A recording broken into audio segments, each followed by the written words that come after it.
Yeehaw, I got snake eyes. We're going to be building Elsa of Arendelle, a real ice queen with real nice power. She uses snow and ice to battle her inner fears and save herself and her sister Anna. She's got a lot of self-esteem issues, but she's more than capable of getting the job done. Our goals for this build are pretty straightforward. We need to have an Oscar-winning voice for our Oscar-winning character. We need to have dominion over the powers of winter. We need to have a cute little companion that'll have its own little short films as soon as we get big. And we need to be able to control ice without needing it for material components. That's pretty straightforward. For stats, we get 4 ability boosts at level 1. Let's put them in Dexterity, Constitution, Intelligence, and Charisma. Elsa isn't exactly a physical powerhouse, and she's not overly wise in the beginning of the movie. She's not willing to let others help her, and that requires wisdom to see that's good for her. For race, we're a human through and through. We get 8 health, 25 movement speed, 2 free ability boosts. Let's put them into Charisma and Intelligence. She's a beloved but very smart queen, with a great singing voice courtesy of the wickedly talented Adele Dazeem. For our Ancestry feat, let's pick Natural Ambition to pick up an extra class feat at level 1, but we'll talk about more about that later. For Heritage, Winter Touch is basically built for an Elsa character. You gain a cold resistance equal to half your level. You get to treat environmental cold effects as if they were one step less extreme, so incredibly cold becomes extreme, extremely cold becomes severe, etc, etc. With this, the cold won't be bothering you anyway.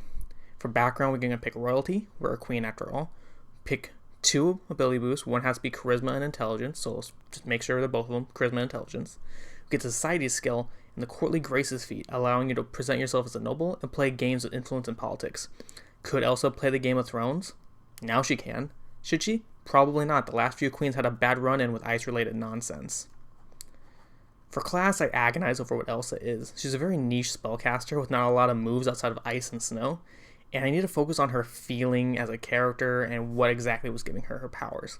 And I've come to rationalize as a power from a being she doesn't really understand, and she's given this power to enact the will of said being. And we need the primal spell list for magic, and that's why I chose Sorceress instead of a Wizard or a Witch. You get 6 plus your Constitution for health, which is going to be the lowest in the game, but we get a boost to our Charisma, capping it off at 18 at level 1. And we get 2 skills plus our Intelligence. With our plus 3 Intelligence at this level, we should be getting 5 skills. So let's pick up Performance, Diplomacy, Arcana, Acrobatics, and Survival. A lot of these are just to level out Elsa as a character. Performance is a given because she sings. Acrobatics and Survival are from her action-packed sequel. Diplomacy is a given, being able to deal with her subjects. And Arcana is to begin understanding her powers. She's trained in Unarmored Defense and only Unarmored Defense, but that's okay. We can offset our lack of armor with Dexterity, which at the moment is just a modifier of 2. We're trained in Perception. For saving throws, we're trained in Fortitude and Reflex, but we're an expert in Will saves. We're trained in Simple Weapons, Unarmed Attacks, but we won't be needing them. We're a spellcaster after all. We can just use cantrips. For spells, we're trained in Spell Attack rolls of our spellcasting tradition, and trained in Spell DCs of our spellcasting tradition as well, indicated by our bloodline. And what other bloodline is Elsa going to be other than Elemental, which gives her access to the primal spell list. Go with ice or water related spells to start off with. It gives her the skills of Intimidation and Nature. Sorcerer spellcasting can be used as Somatic, which is great because Elsa just moves her hand and ice just sort of appears. This is closer we're going to get from the text to being able to cast magic like in the movies. And for our human feat from earlier, let's pick Dangerous Sorcery for a little extra damage equal to the spell level that we casted. So a level 3 spell gets a plus 3. A level 5 spell gets a plus 5, etc. For our second level, we get a Sorcerer feat, and one of the first things she does with her powers is make Olaf. So let's go ahead and get started on working on him right now. Grab the Familiar feat. You get a Familiar, which says it has to be an animal, but honestly, when we're done with it, it's not going to resemble an animal in the slightest. Grab a Snapping Turtle, call it a Snowman, it should be fine. Your Familiar has 5 hit points for every level you have, so 10 health. They have a land speed of 25 feet, and they get 2 abilities at the moment. So let's get Speech and Independent for a very basic talking Olaf. For our skill fields, let's get Fascinating Performance to compare your performance result against the DC of an observer.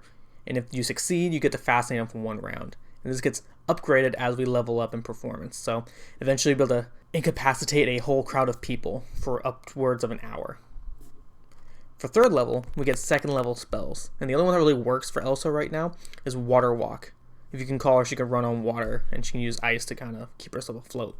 So just keep focusing on your 1st level spells right now, casting Chilling Spray and Snowball, which is a great ice-based spells for a Cone of Impact, and a single attack, respectively. And for our general feat, get Virtuosic?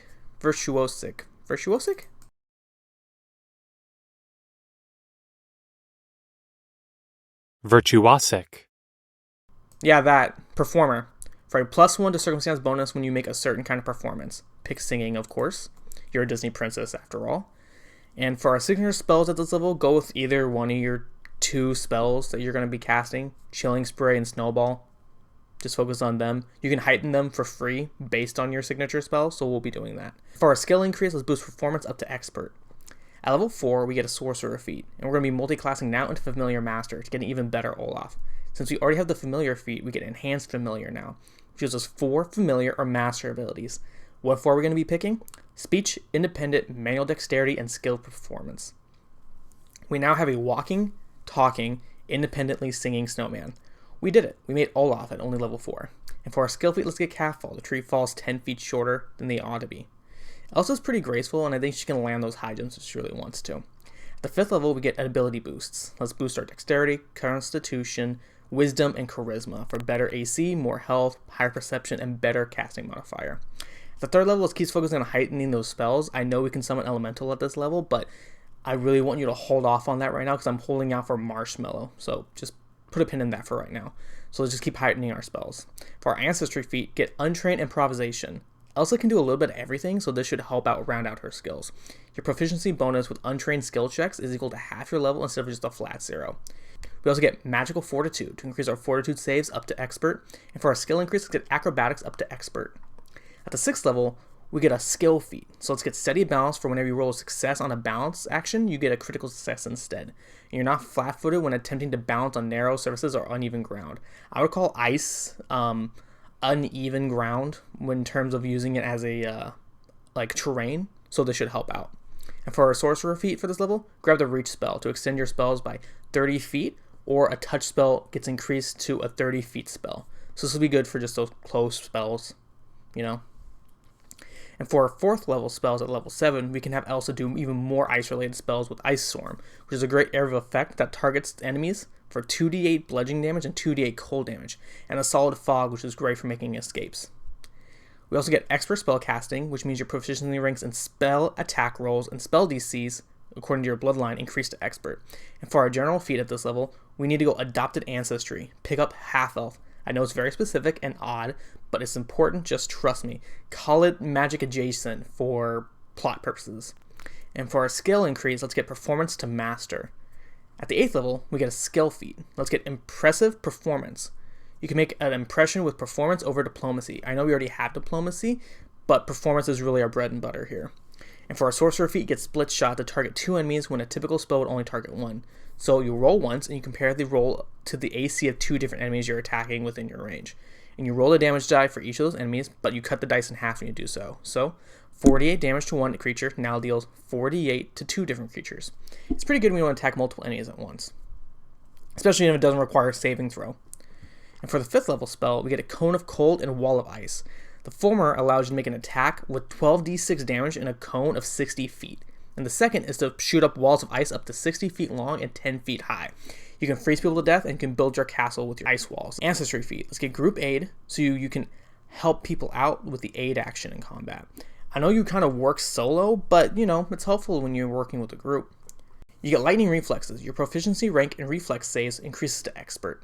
And skill increase, get Acrobatics up to Master. Elsa is dancing a lot when she sings, so this is going to be our justification for that.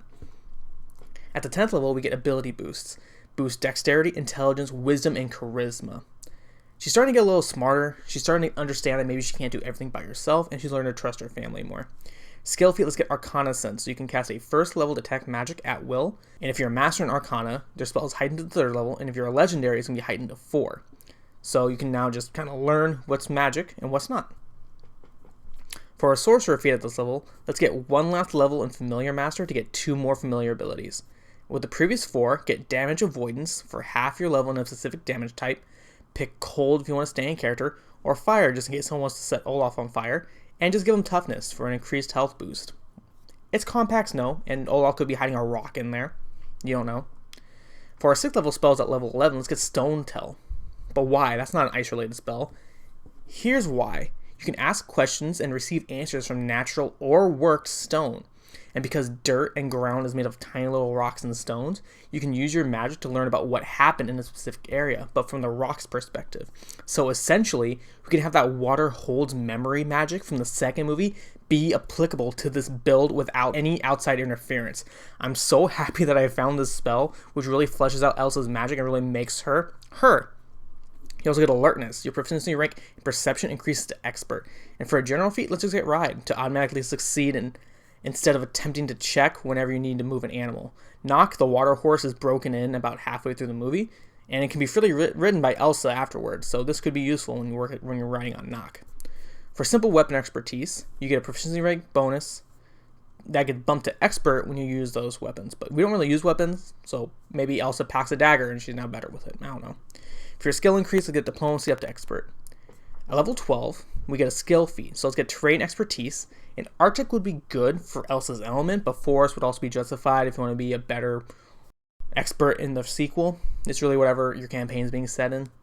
Sorcerer feat, let's get overwhelming energy to overcome any resistances to natural enemies. So when you have to fight enemies with a resistance that's less than half your level, you can just power through it.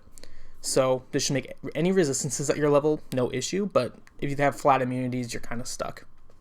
At the 13th level, you get 7th level spells, and now we can use Eclipse Burst to sound out a freezing darkness that explodes in the area, dealing 8d10 cold damage to creatures and objects in the area, plus 8d4 additional negative damage to living creatures. So you make an entire area 30 days of night and just freeze people into popsicles.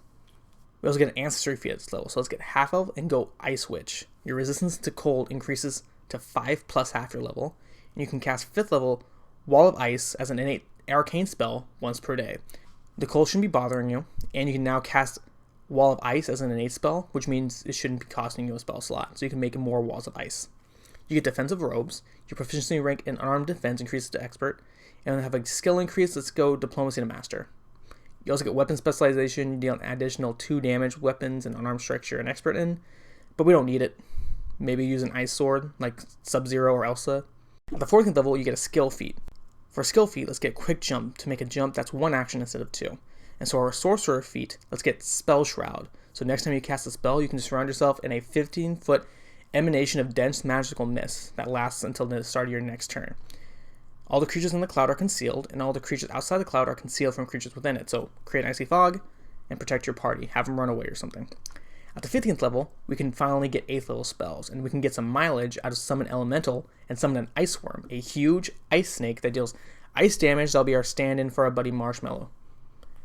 You can also grab Polar Ray, which deals 10d8 damage to an enemy. We also get ability boost, so let's boost Constitution, Intelligence, Wisdom, and Charisma. For our general feat, let's get Fleet to move an extra 5 feet. Also, it's pretty agile and quick, so that's my justification for Fleet. Master Spellcaster, your proficiency ranks in your spell attack rolls and spell DCs get increased to Master. Skill increase, let's get Performance up to Legendary. The movies have made a combined $2 billion. There's a reason why. For our 16th level skill feat, let's get Legendary Performer. NPCs who succeed a DC 10 society check to recall knowledge will have heard of you and have an attitude usually better than 1 step than normal.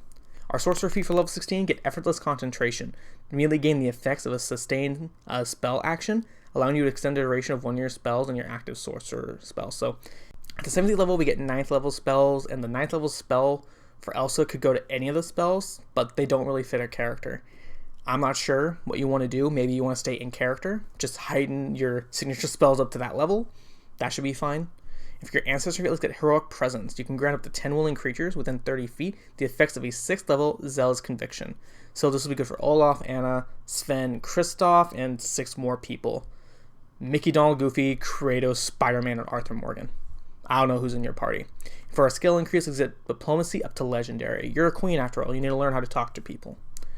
For our 18th level, Skill feat gets Shameless Request. When you request something, you can reduce any DC to make the outrageous request by 2. And you roll a critical failure for your request, you only get a failure instead. When you need to go into Enchanted Forest, it helps to ask for assistance from anyone. Sorcerer feat, let's get Echoing Spell. You can cast a spell at a second time before the end of your next turn without expending a spell slot. So to my understanding, if you use Chilling Spray at the 3rd heightened level, so level 4 cast, you can cast it again without wasting the spell slot before the end of your next turn, which should make those spells much more viable at this high level. At the 19th level, get Bloodline Paragon. You get to add 2 common 10th level spells to your tradition from your repertoire. You get a single 10th level spell slot to use to cast these spells. None of these really fit our character, but you do you. My personal favorite, summon a herd of mammoths. You can do that. Our last general feat, let's get toughness to increase your health by 1 hit point for every level. So by the end of this, you'll have 20 health extra. You get legendary spellcaster. Your proficiency ranks in your spell attack rolls and spell DCs get bumped up to legendary. And for our last skill increase, let's get acrobatics up to legendary. At the 20th level, we get our last ability boost. So we get charisma, wisdom, dexterity, and constitution. Get these as high as possible. For our last skill feat, let's get group impression to make an impression on a group of people.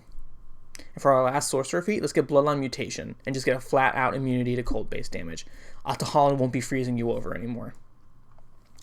With all that being said and done, do you want to build a snowman? Let me start by mentioning that she's a 10th level caster with the ability to shoot off a spell that deals 10d8 damage 4 times in a row or create barriers of ice. You can summon Marshmallow to do some massive damage as a big tank, or you can have Olaf do things on your turn or work independently. And if you have a fun DM, you can have a little roadside companion that's fun to take on adventures with. I know my party loves having little characters that follow them around. You have 226 health by the end of the game, which is a pretty high number given that you're a squishy mage. You have wonderful stats all across the board except for strength, with intelligence, charisma, and wisdom making you a great face for the party, as well as a solid voice in the conversation, and the ability to be a confidant to those who aren't feeling sure of themselves. But if you have any self-esteem issues about approaching this kind of character or build, just show yourself you have the makings of a great Ice Queen and even better tabletop player. Take that fear and let it go. Step into the unknown and do the next right thing. In summer. I'm sorry, I don't think that song really fits in with the others. My bad. Thank you for checking out today's video. I hope you enjoyed it. I really had a lot of fun making Elsa. Be sure to like and subscribe so you can see more of my builds as I put them out. I have a whole catalog full of characters I just made, so I'm just waiting to get the footage and edit and make all of them. Stay tuned for the next build, where we see if you can survive some American Venom. Alright, see you then.